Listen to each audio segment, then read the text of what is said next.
আগে আমার এটা দেখো। কি? এই দেখো আমার টাকা এসছে প্রায় 3000 টাকা সব মিলিয়ে। বাবা, এ তো টাকা পেয়ে দেখছি খুব খুশি রে। তা খুশি হব না? তুমি আমার লাস্ট কবে হাত খরচা দিয়েছো বলো তো? আর ফ্রিতে এতগুলো টাকা পেয়েছি তো খুশি হব না? কি বলছো? পৃথিবীতে কোনো জিনিস ফ্রিতে পাওয়া যায় না, তার জন্য দাম দিতে হয়, ইন্টারেস্ট দিতে হয়। মানে? মানে ধর তুই একটা চিপস কিনতে গেলি, তার জন্য তোকে দাম দিতে হবে। তারপরে এই যে তুই মনে মনে ভাবছিস যে তুই এখন পড়াশোনা না করে বন্ধুদের সাথে আনন্দ করতে যাবি, তার জন্যও তোকে দাম দিতে হবে। কিভাবে জানিস? কিভাবে? তোর রেজাল্ট খারাপ হবে, তোর মা তোকে উত্তম মধ্যম দেবে। হ্যাঁ, তাই জন্য আজকে তুই যেটা ফ্রিতে পেয়ে আনন্দ করছিস, তার জন্য তোকে দাম দিতে হবে ইন্টারেস্ট সহ, তোর ফিউচার দিয়ে। কি সব উল্টোপাল্টা বকছো? কেন ফিউচার দিয়ে আমার দাম দিতে হবে? আরে সরকারের কাছে টাকা কোথায়, বিশেষ ইন্ডাস্ট্রি নেই, ইনকাম নেই, তাই জন্য তোকে এই ফ্রিতে টাকা দিতে গিয়ে তাকে তো টাকা ধার করতে হচ্ছে।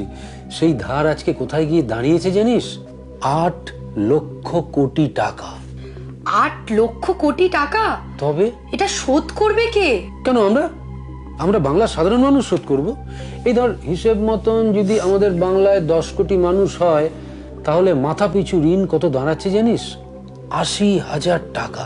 তার মানে তুই ভাব, আমাদের বাংলায় এখন যদি কোনো শিশু জন্মায়, তাহলে তাকে 80,000 টাকা ঋণের বোঝা নিয়ে জন্মাতে হচ্ছে। এবার সরকার তো তোর থেকে টাকা চাইতে পারবে না, তাহলে টাকাটা তুলছে কিভাবে? তোর মৌলিক অধিকারকে হ্রাস করে। এই যেমন ধর, রাস্তা হবে না, তোর স্কুলের ডেভেলপমেন্ট হবে না, তারপরে ধর তোদের স্কুলের টিচার মাইনে পাবে না, টিচার কম থাকবে, পুলিশ মাইনে পাবে না, পুলিশ কম থাকবে, ডাক্তার কম থাকবে, ক্রাইম বাড়বে, অসুস্থতা বাড়বে। কেন না? তোকে তো চাকরি দেবে কি করে? তো তা সরকারের তো তোকে চাকরি দেওয়ার, মাইনে দেওয়ার ক্ষমতা নেই, টিচারকে মাইনে দেওয়ার ক্ষমতা নেই, পুলিশকে মাইনে দেওয়ার ক্ষমতা নেই। তাই জন্যই তো আমাদের রাজ্যে এত শূন্য পথ। কি বলছো বাবা? এভাবে তো ভেবে দেখিনি। এখন থেকে ভাবতে হবে, তুমি বড় হচ্ছ, এই জন্যই তো বলছি, এই পৃথিবীতে কিচ্ছু ফ্রিতে পাওয়া যায় না, তার জন্য দাম দিতে হয়, ইন্টারেস্ট দিতে হয়। তোর ফিউচার সেই দাম ইন্টারেস্ট দিচ্ছে তোর মৌলিক অধিকারগুলোকে জলাঞ্জলি দিয়ে, বাংলার উন্নয়নের বিনিময়। মোদ্দা কথা কি দাঁড়ালো?